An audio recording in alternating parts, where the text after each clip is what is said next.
genocide and enslavement in the Amazon rainforest. All right, because a lot of people think that those tribes, really, all the so-called Indian tribes, they're not Israelites, but they went to the same hell listed in the book of Deuteronomy chapter 28, and through the spirit of Yahweh Hashem Yahushua, we're going to bring that out. If you can get Deuteronomy 28, start at 45.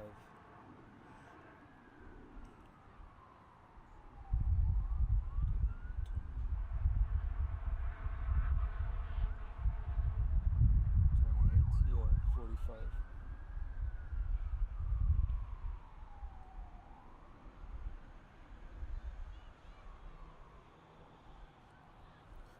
Deuteronomy 28 verse 45. Moreover, all these curses should come upon thee, and should pursue thee, and overtake thee, until thou be destroyed, because thou hearkenest not unto the voice of Yahweh Hashem Yahushai, to keep his commandments and his statutes which he command thee. And they should be upon thee for a sign and for a wonder upon thy seed forever. Yeah, see, so it says it shall be a sign and a wonder. So these curses that we're reading from, starting from verse 15 of Deuteronomy 28 all the way down, I believe, to 68, these are signs to identify who the true Israelites are. The so-called Jews that claim that they're Jews today. All right, we're talking about the ones that wear the fucking hats and the black regalia. Those aren't the real Jews, because why?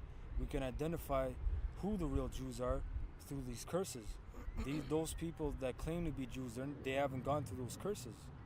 All right, all these curses that you can read the whole chapter for yourself. They haven't gone through one of those curses. So we're gonna identify as well the tribe of Asher, that they went through these curses as well. That's why it says it shall be for a sign, so you can identify who are the people that went through these curses, right? Keep reading that. Verse 47. Verse 47. Because those serveth know the Lord by God with joyfulness and with gladness of heart, for the abundance of all things. Therefore should thou serve thy enemies, which the Lord shall send against thee, in hunger and in thirst, in a nakedness and in a want of all things. And he shall put a yoke of iron upon thy neck until he have destroyed thee. Yeah, so that's the famous image that you see of so-called black men with yokes and chains hanging. But guess what? That happened to natives as well, man. Stretching from North, Central, South America and various islands. That the same thing happened, man. All right, go ahead up. Verse 49. The Lord shall bring a nation against thy from far, from the end of the earth, as the eagle Yep. flieth of a nation, Yep. whose tongue thou shalt not understand. That's right. So that nation that was brought from one end of the earth, we know as Edomites, or the world knows as Caucasians, or Europeans, pilgrims, conquistadors, etc. They came from the eastern hemisphere, the one end of the earth, to the western hemisphere, the other end of the earth, and that the symbol that they brought with them was the eagle. That's why America was established. That with the eagle being a prime symbol. And an eagle represents pride, because it's the swiftest, among other things, but it's the highest bird that flies and the most swiftest. That's what that represents. Keep going. So 50? Yeah. Verse 50. A nation fears contempt. Oh, Salaki, brother. Yeah, and the nation whose tongue thou shalt not understand, because when they came, they were speaking Spanish, they were speaking French, Dutch, English. Right, Portuguese, all these different tongues, so we didn't understand it. Right, go ahead. A nation of fierce contendants. Yeah, because when they came, they weren't like a lot of these faggot Edomites that you see. They actually, the Most High put a fierce spirit on them. They didn't care, man. Like we watched that movie, Even the Rain. Remember?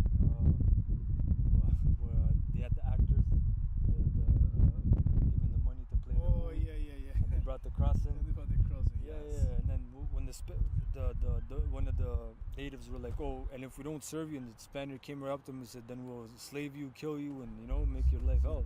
That was the movie with Christopher Columbus. Yeah, when they came to kind the of. Americas. Exactly, yeah. Good. A nation of fierce countenance, which should not regard the person of the whole or the old, nor show favor to the young. Yeah, so they slayed old and young. They didn't show favor. They didn't say, "Oh, this is an old man. He's so feeble." And they just slayed everyone and treated them the same. There's no humility. There's no mercy. Basically, that's what it's saying. Go ahead. And he should eat the fruit of the cattle and the fruit of thy land until thou be destroyed, which also should not leave thy either corn, wine, or oil, or the increase of thy kine, or flocks of thy sheep, until he have destroyed thee. Yeah, so they came in the land, all the resources, all the substance that they found, they made us work for them, right? And then we couldn't enjoy the fruits of our labor. We just had to labor. We just had labor. They had the benefits and the reaping of the fruits. Basically, that was it on that. All right, so I'm gonna go into this article from Wikipedia.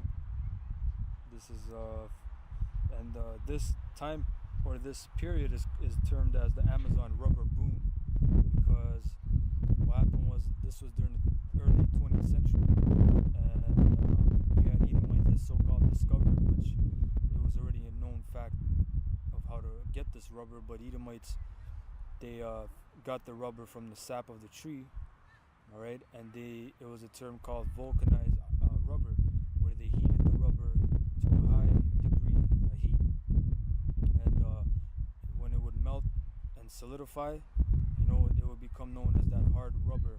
And a lot of it was used actually for the Ford car, the I believe it's called the T model, the Ford T model, and all that boom for the rubber, and a lot of uses in America came from the Amazon. So a lot of that really came from the labor of the Israelites, man. This is Wikipedia. The rubber boom, 1879 to 1912, also was an important part of the economic and social history of Brazil and Amazonian regions, neighboring countries, being related to the extraction and commercialization of rubber. Centered in the Amazon basin, the boom resulted in a large expansion of European colonization in the area, attracting immigrant workers, generating wealth, and causing cultural and social transformations. All right. Down here it says effects of indigenous population on indigenous populations. That the rubber boom and the associated need for a large workforce had a significant negative effect on the indigenous population across Brazil, Peru, Ecuador, and Colombia. All right, and that's dealing with the tribe of Asher. You have other countries that encompass, which is like Venezuela and Guyana, and French Guyana. Those are and also the other tribe one is, Asher, small ones, right? There's another country in there. Yep. Dutch Guyana. Yeah, man. So that's dealing with the tribe of Asher, man. It says as rubber plantations grew, labor shortages increased. The owners of the plantations or rubber barons were rich, but those who collected the rubber made very little, as a large amount of rubber was needed to be profitable. Right? It says the rubber barons rounded up all the Indians and forced them to tap rubber out of the trees. One plantation started with 50,000 Indians, and when discovered of the killings, only 8,000 were still alive. See, they were massacring them too, right? As the curses. Slavery and gross human rights abuses were widespread, and in some areas 90% of the Indian population was wiped out. You see, and this is post-slavery. This is post-hardcore slavery in America and all this shit. This is the so-called modern industrial world and revolution, but you still have this going on, or you had this going on. Roger Caseman, an Irishman traveling the Putumayo region of Peru as a British consul during 1910 to 1911, documented the abuse, the slavery, murder, and use of stocks for torture against the native Indians. So the Indians were enslaved too. just like the so-called black man, they fed the same curses. You know, and that's why that's where they come to be brothers, man. The kingdom of Judah and the kingdom of Israel. They're one people, right? And this is this quote: "The crimes charged against many men now in the employ of the Peruvian Amazon company are of the most atrocious kind, including murder, violation, and constant flogging," which is beating, basically. You know, they would flog it with different instruments. According to Wade Davis, author of One River, he quotes the horrendous atrocities that were unleashed on the Indian people of the Amazon during the height of the rubber boom were like nothing that had been seen since the first days of the Spanish conquest. So this guy's saying that even when the Spaniards came, it couldn't even compare to what they were doing during those times, right? It says, first rubber boom, 1879-1912. It says the Industrial Revolution in Europe led to demand for uses that natural rubber could satisfy. At that time, it was exclusively found in the Amazon basin. It was a desirable commodity, valued at a high price and thought to create wealth and dividends for whoever would dare invest in the trade. From the beginning of the second half of the 19th century, rubber began to exert a strong attraction to visionary entrepreneurs.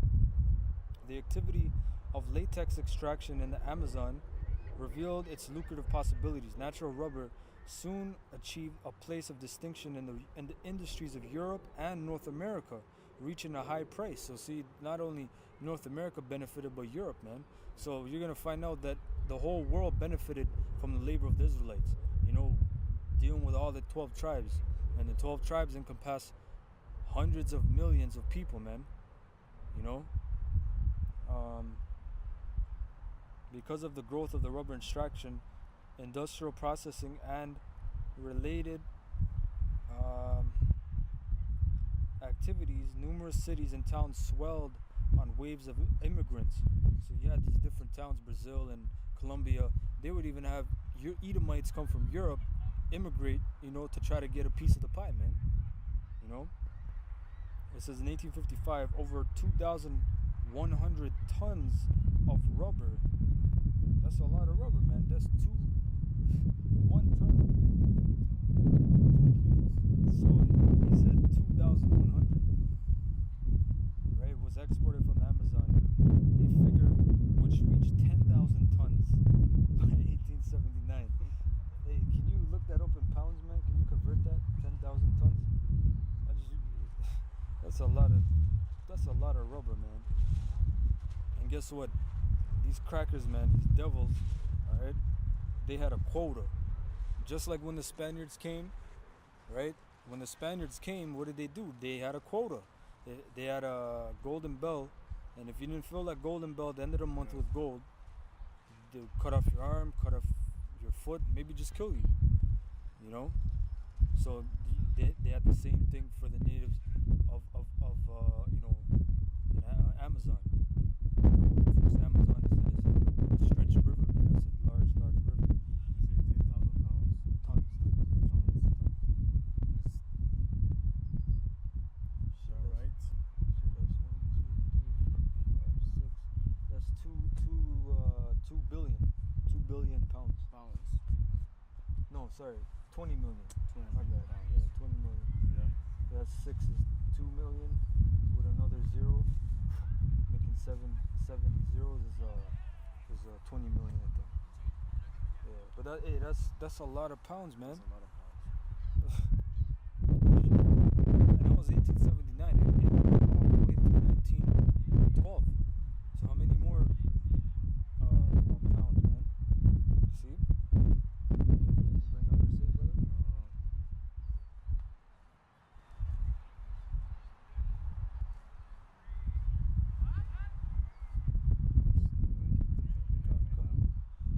you bring out that scripture?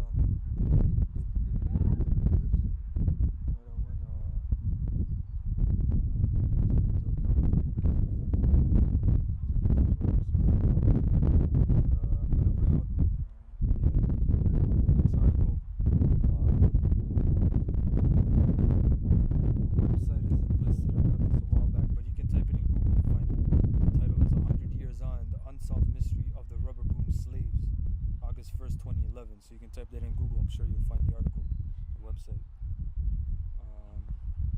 It says, an Amazon Indian woman has launched a public appeal to uncover the fate of 2 Indian slaves brought to Britain a century ago. So you see, the Edomites even take these people, the Israelites, and they will bring them to their lands, man. Same thing that they did with the Taino and Arawaks.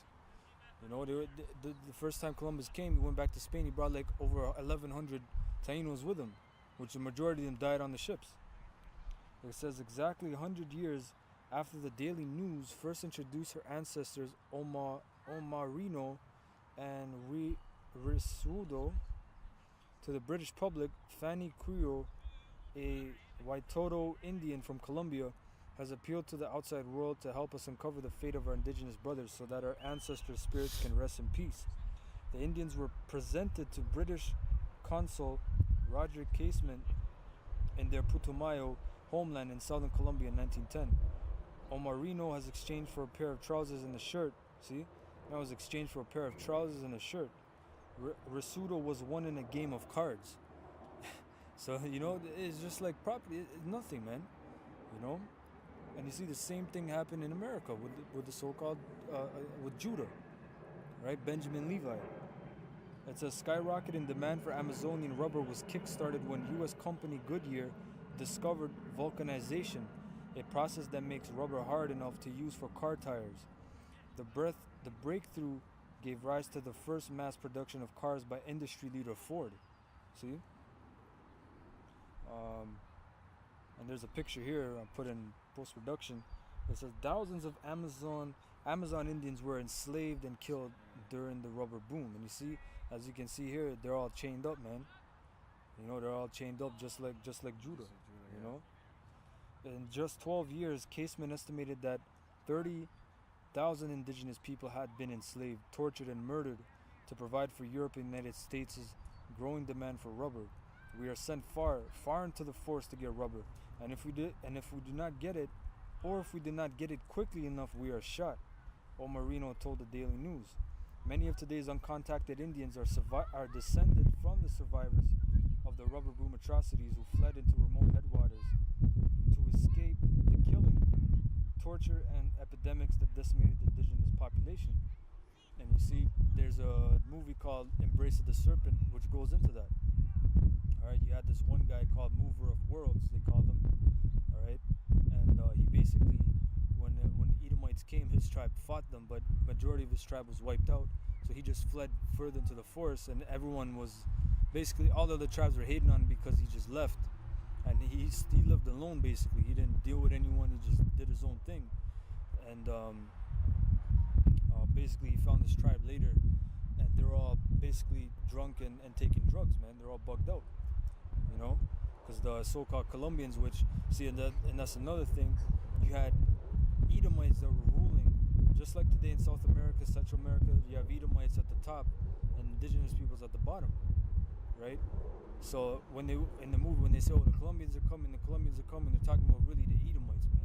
And you had friggin' Jakes that were paid off too. There's a lot of go ahead. There's a lot of cowsers in Colombia, and they're the ones that run the big companies in there. Mhm. And you have the Native American, the native living, like, they treat them bad down there, like shit, pretty much. That's right, man. This brother's from Colombia, man. He's tribe Asher. So we're doing this lesson to show you brothers, man, that the Northern Kingdom, they went through the same hell. They went through the same atrocities, the same murder, and it all boils down to that they fit the curses of Deuteronomy 28.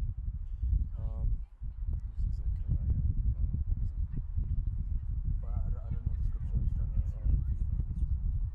type in a keyword, like I don't know if you remember, talks about they didn't take account their labor, something like that. I'll go find it. It says, after receiving the photographs of her ancestors, Fanny told Survival, every nation did its bit to exterminate indigenous people. Colombia neglected them. Peru was mastermind and accomplice to the Holocaust. England financed it. And Brazil uprooted Indians to work on the rubber plantations. So you see, and when it's dealing again, it's talking about the aristocrats because the Edomites took over those countries. You see, but again, you have a mixture of our people down there, where, like in Mexico, you have mestizo. You know, you have these different terms. In Canada, you have Métis, and a lot of our people are mixed, and they get bugged out because they don't know what the hell they are. They go either by blood quantum or they go by my mom, my dad. They don't know what the hell. A lot of times they won't even talk about their dad. They really just go by their mom, right? So it's all a bunch of bullshit at the end of the day because the scriptures tell you you come from the seed. You know, even when you look at nature, you can understand what the hell's going on. Because when you have an apple tree, that seed in the apple falls in the ground, and then years on later, if it takes root, an apple tree is gonna grow. You're not gonna have a fucking orange tree, you know, or banana tree. And if you take that same apple seed and you go across the world to China and plant it, it might come out red, it might come out green or whatever color, but it's still a fucking apple. You see? So that's the same thing with how nationality works. You might have Jake's Israelites from any tribe deal with any woman in the world, and the child might come out looking any kind of way, but that child is still what its progeny is, which comes from the father. You know? It's true what you're saying about when you ask a Latin tribe where they're from. Most of them, they want to take the European side. They don't want to take the native side because if you're native down there, you're the lower class. If you're light skinned, if you're white, you're like upper class. Mm-hmm. It always goes by the color. Yep, that's right, and that's something that was introduced by the white man, the devil. You see, because even back 2,000 years ago in the Roman Empire, how did Israel take over? Because there was even no color prejudice in the Roman Empire. It was class rank. If you were a Jake and you grew up, you didn't even have the terms Sambo or Coon, or you didn't have those terms back then. If you were a Roman citizen of a prestigious family, you were like a lower family, rank family, then yeah, people would make fun of you. If you were a barbarian somewhere in Germania, you were the bottom of the pond. But if you were an Israelite and your father was a senator and you grew up and you went to military school and you became a general or a sergeant or whatever, and you went into the Senate, you were a high rank. You know, no one said, oh, this black guy. That didn't exist. Esau, when he came back through the Renaissance, he said, you know, we gotta change this. So we gotta fuck these people's minds up, man. Being the devil that he is. That's why it says in Revelation. Matter of fact, we can get that Revelation 20. You know, that's why it says he shall not deceive the nations no more. Because that's all these devils been doing, is deceiving nations, man, through various policies and using his craftiness. 20 and maybe 4.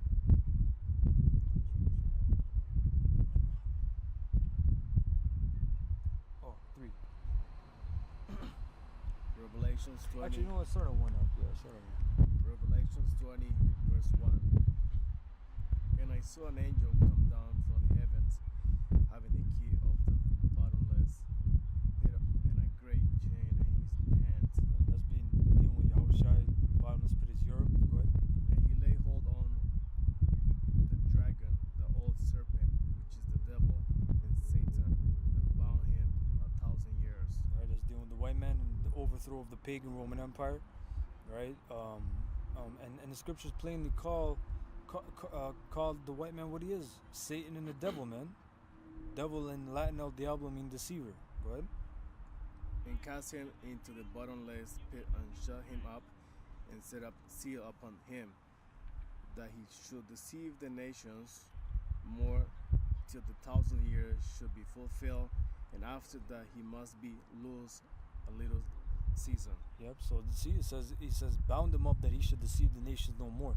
So what is his purpose on earth? To deceive the nations. You see, he has all these other nations bowing down to his ideologies and policies, man. You see, all these other nations, they have their own customs and rights, but when they come to America or Canada, you know, 1-2 generations on, their kids are bugged out because they grew up in this public school system, or public fool system, I should say. All right, and they go by whatever this man tells them. All right, that was it. So continuing on.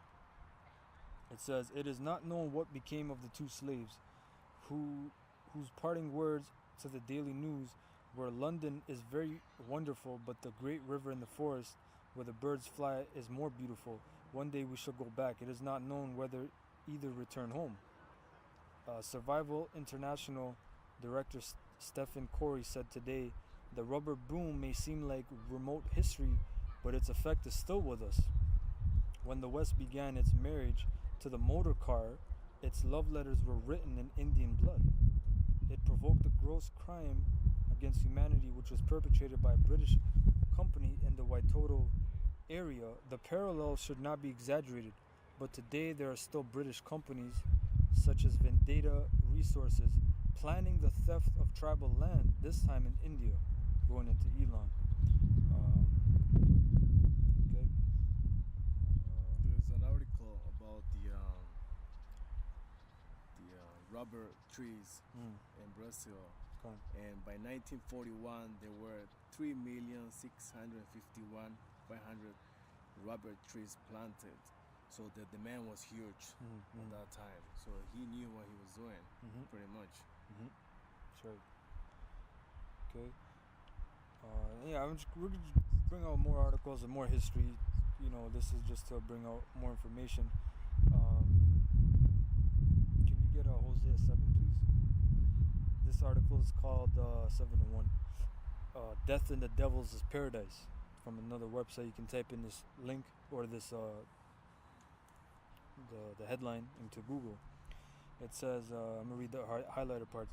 "What is known today as the rubber boom had its origin in the middle of the 19th century with Charles Goodyear's discovery that cooking and treating latex harvested from rubber trees turned it into a product with a huge range of potential uses.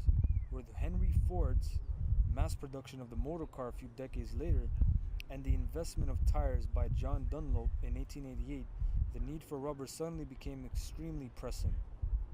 The rubber tree grew in profusion in the Amazon, especially in its western fringes, and soon a veritable rubber rush was on. Entrepreneurs and fortune seekers set off into the steamy jungle determined to cash in.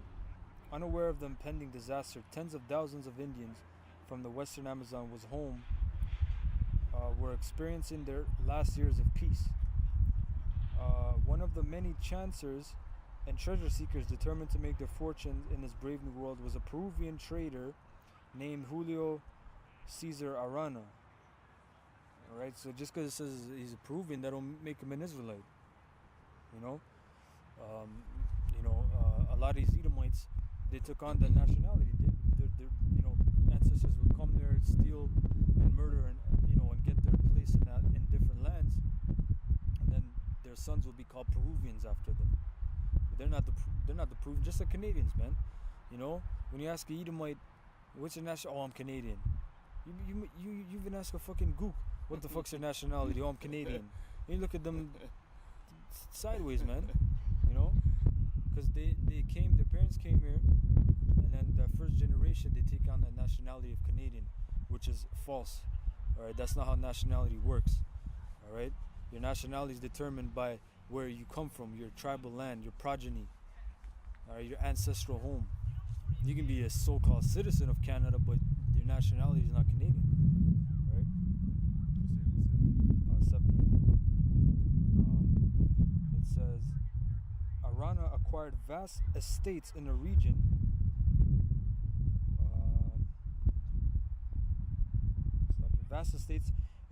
named after its largest river, the Putumayo, and as many others were doing at the time, realized that only by enslaving huge numbers of the local Indians to collect the latex could his visions of vast wealth become reality. Slavery had, of course, been abolished decades earlier in the U.S., but brazenly continued in Amazonia. So, you see, that's a scripture forwarded as affliction, man. Our affliction was supposed to be halted, but Esau forwarded the affliction, continued it. Arana and his brother, the aptly named Lizardo, moved quickly, bringing to Peru from Barbados a large number of overseers, well used to cracking the whip on workers in the British sugarcane estates. These could have been some jigs from Barbados. It could have been some overtasked seers, or it could have been Edomites.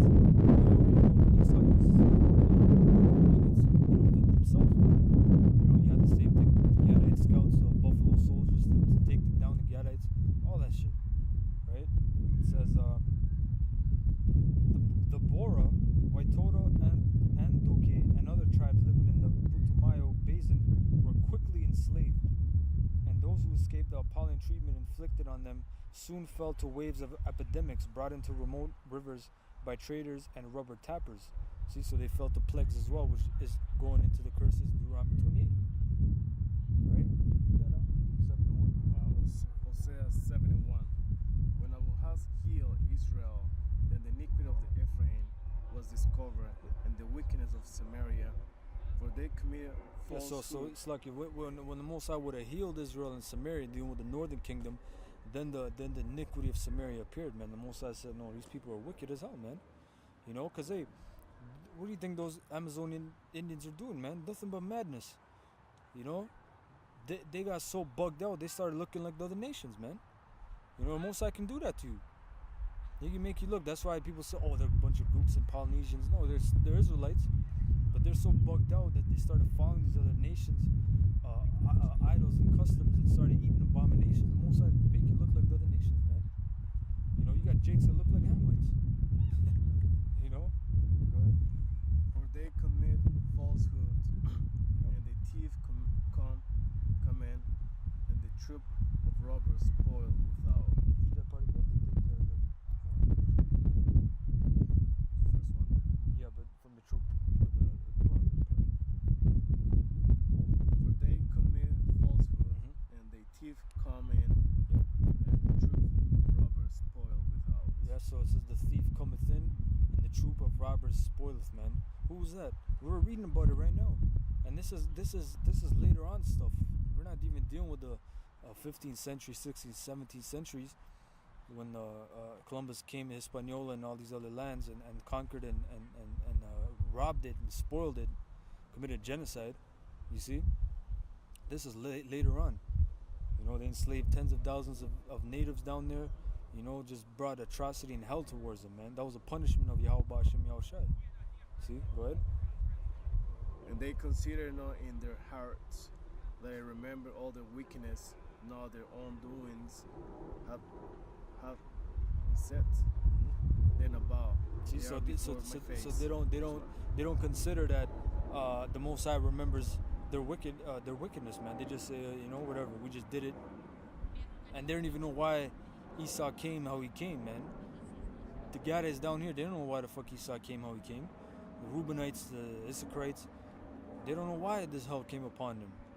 All these atrocities, all this hell, man. Go ahead.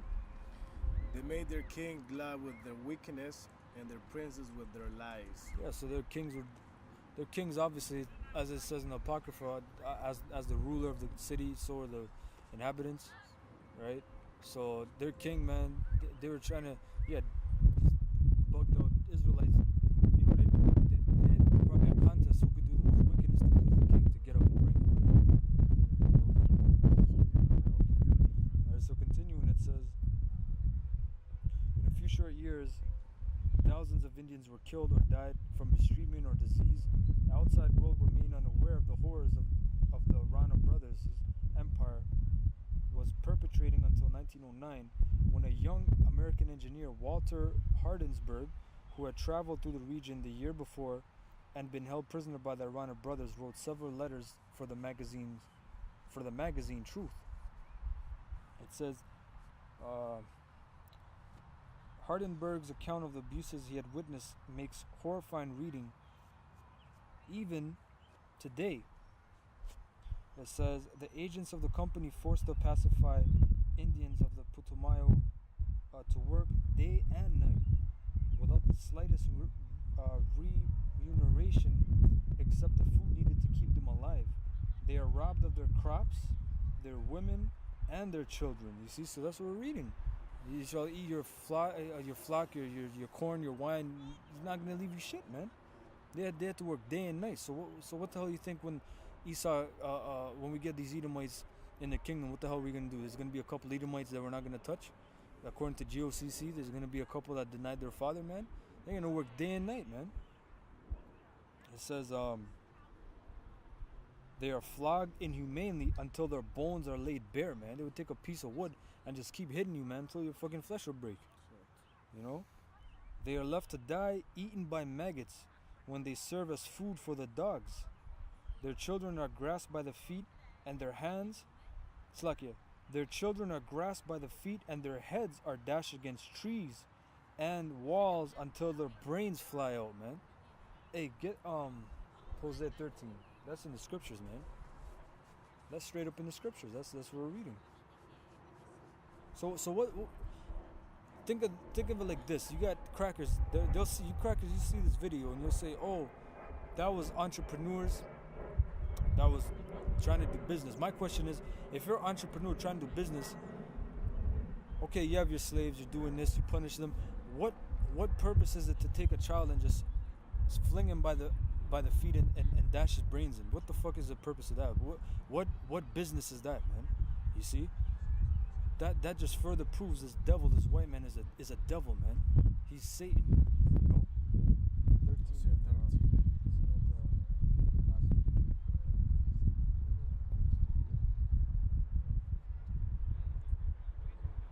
Yeah, 16. Hosea 13, verse 16. Samaria should become desolated, for she had rebelled against their God. You see, so Samaria is dealing again with the northern kingdom. Samaria was the capital of the northern kingdom, and it's gonna be desolate because we rebelled against Yahweh Shem Yahushai, man. Go ahead. They should fall by the sword. Mm-hmm. Their infants should be dashed in pieces. You see? And their women with child should be ripped up. Hey, see, their infants shall be dashed to pieces, man. We were just reading about they grabbed their feet and dashed them against the trees until their brains flew out, man. See, so that's straight from the curses, man. Men, women, and children are shot to provide amusement.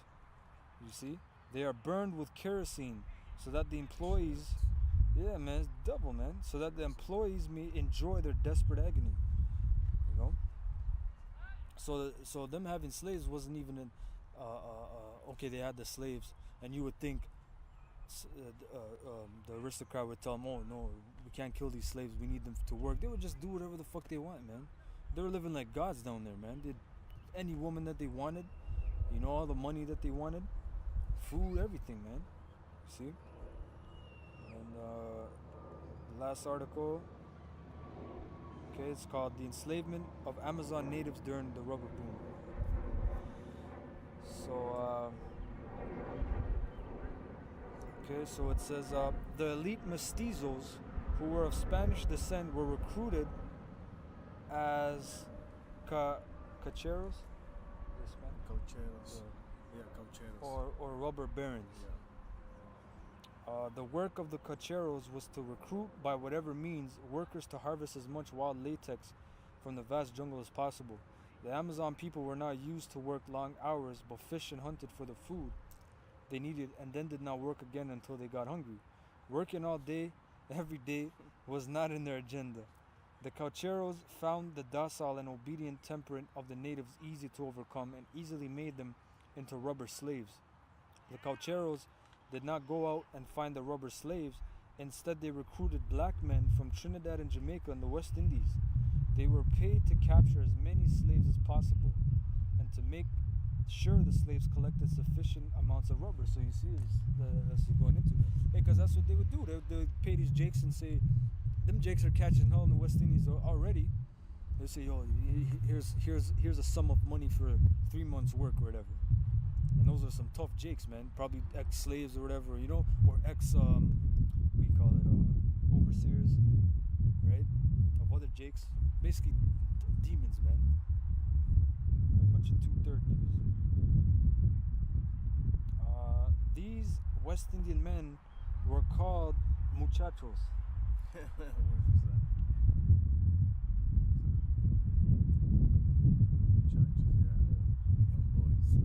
And they young boys. And they captured natives from the rainforest. So they were. Esau was looking at them like shit anyway. You see, but the muchachos were well armed and always acted in an aggressive manner. You get Zechariah, Brotherhood, muchacho. Zechariah 11 and 14. Okay, because this is another curse. You're gonna have a whole nother beef with natives saying, "Oh, see those fucking niggers," and Jakes are gonna look at them old Indians. That's another curse that the Most High put upon our people, man.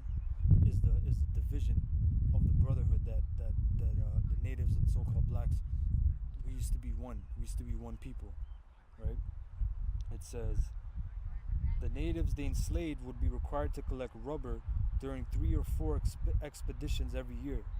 Every 4 months, they were required to bring into the rubber stations a fabrico, which weighed at least 50 kilos. That's like 100. 50 is 100 pounds. 100 pounds around there, Yeah. 95 pounds. Yeah. To get paid, they had to do this at least 3 times a year. They were not paid in cash, but one fabrico would provide them with a hammock, a cup, a machete, and a pair of trousers. If they brought in 2 fabricos, they were given a gun, but with very little ammunition, it was not much use.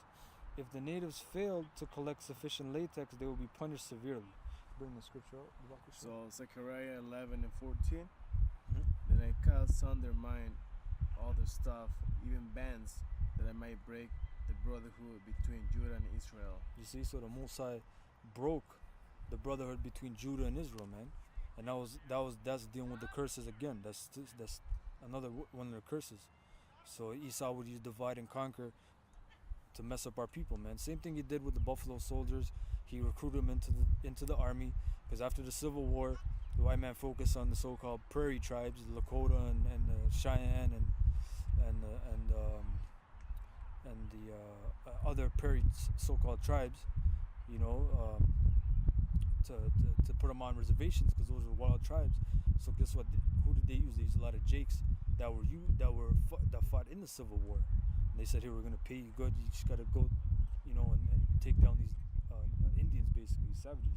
Same thing, man. And that's going straight to the curses. It says, this punishment increased in its severity until they were killed. Women were also enslaved and raped, and rape was the usual penalty for low performance. If a male slave escaped, his wife and children were raped and tortured until the slave returned, or they themselves revealed where the escapees could be found.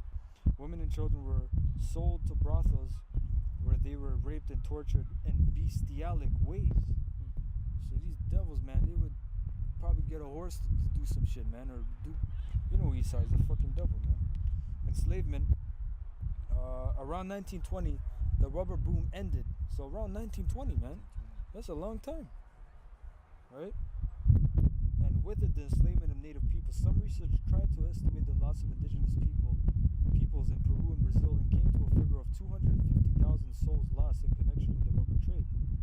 They were members of the native tribes of the Amazon region, such as the Waitotos, Androke, Hutoto, the Matses, Yagua, Karipuna, and Boras, amongst others. As an example, in 1940, the entire Bora tribe consisted of only 500 people, but back in 1910, there were more than 15,000. Hutoto tribe decreased from 50,000 to 7,000 between 1910 and from 1900 to 1912. Some smaller, less known tribes were completely wiped out. Waitoto slaves in the Putumayo region during this time, foreign investors made fortunes, and the city of Iquitos, you know, where's that?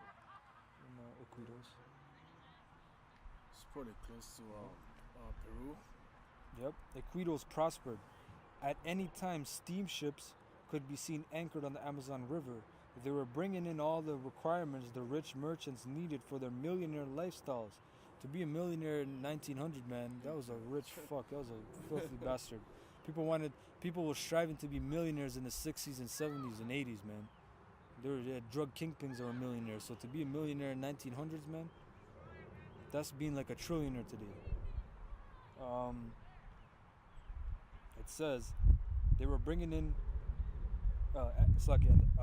needed for their millionaire lifestyles, and the ships took away huge amounts of latex rubber. It was said that Iquitos was so awash with money, large wooden cases filled to overflowing with English silver sovereigns could often be seen on the street unattended. Alright, it says fortunes were made, and it is said some of the merchants lit their Cuban cigars with $100 bills. Wow. Back then, $100 was a lot of money, Holy man. right? Hey man, that's some. Hey, why do you think we say this is Esau's kingdom, man? This is how Esau lives. This is the kingdom of heaven for you Edomites, you Caucasians, man. Enjoy it, because it's crumbling every day, man. It's about to be on its way out. The wives of the merchants did not like their clothes washed in the Amazon water, so their fine linens were sent on the steamships to Europe for laundering. It says foreign governments also collaborated in the enslavement. The U.S. government in particular paid Brazil $100 for every worker delivered to the areas where they were needed. So America's part of it, man. We already know that. It seemed that many local officials, missionaries, and others turned a blind eye to the atrocities, perhaps fearful of the powerful robber barons. And it wasn't just for fear; they were just with it, man. A lot of Edomites, majority Edomites back then, they were just with it. Like when Gada was being taken down, everyone says, "Oh, it was the military and the aristocrats." It was regular Edomites. It was farmers that joined in. You had scalp hunters, bounty hunters, merchants, shop owners. Fucking watchmakers, shoe shiners, regular Edomites that joined in on the fun of the genocide of our people, man. All right, so they had an article. You had something, brother? Yeah, Go ahead. It was in 1920, right? So imagine the amount of people, native people they needed to get all this rubber material from these trees, that they were making 2 million vehicles a year. So back then, 2 million vehicles a year is a lot of vehicles. A lot of rubber. So imagine the amount of people they have enslaved working day in and night out. Like, Well, it was 10,000 tons, man. the 10,000 tons. So they're working 24/7, non-stop. Someone watching your back all the time. If you don't do the job, they'll kill you. They get rid of you. Yep. So this man is a fucking devil. That's right. That's right, man. And see, you had that in that movie, Embrace of the Serpent. You had the one Uncle Tom, native that was with the Edomite. He was in his clothes and talking French or German, I think it was. And he was the interpreter for the Edomite. He seen all the rubber, because it's not just so easy, man. You have to wait to get the sap. So by the time you're waiting, you think Esau's gonna let you rest? No, he's gonna say, okay, you did this section, go to that section, day and night. And in the movie, he seen it and he started kicking all the pots or whatever that was the cans that was the sap was dripping in. And he had this one native guy. He starts running and screaming, basically saying, like, "What are you doing? What are you doing?" And the man, when he was running, he had one arm cut off, and he had an eye plucked out. Basically, you could obviously see he was fucking tortured. And he started like tripping out and trying to put the can back and this and that, and all the shit spilled out. And basically, he said he went on his knees and he started begging the man to kill him, basically, because he says he's going to torture me, And that's some of the atrocities, a lot of the atrocities that was going on, man. You see, so that was a lesson, basically. So we're just showing you how, through the spirit of Yahweh Bashem Yahushai, these tribes went to the same hell, man. The same atrocities, the same curses that are listed in Deuteronomy chapter 28 applied to the natives of North, Central, South America, and the surrounding islands, man. So yeah, you have anything to say, brother? Yes. All right, so with that, we want to say Barakateh Yahweh, Barakateh Yahushai, double honors to the apostles of Great Millstone that rule well. Salutations and peace and blessings to the elect pushing the truth of Yahweh Bashem Yahushai. Until next time, we say Shalom. Shalom.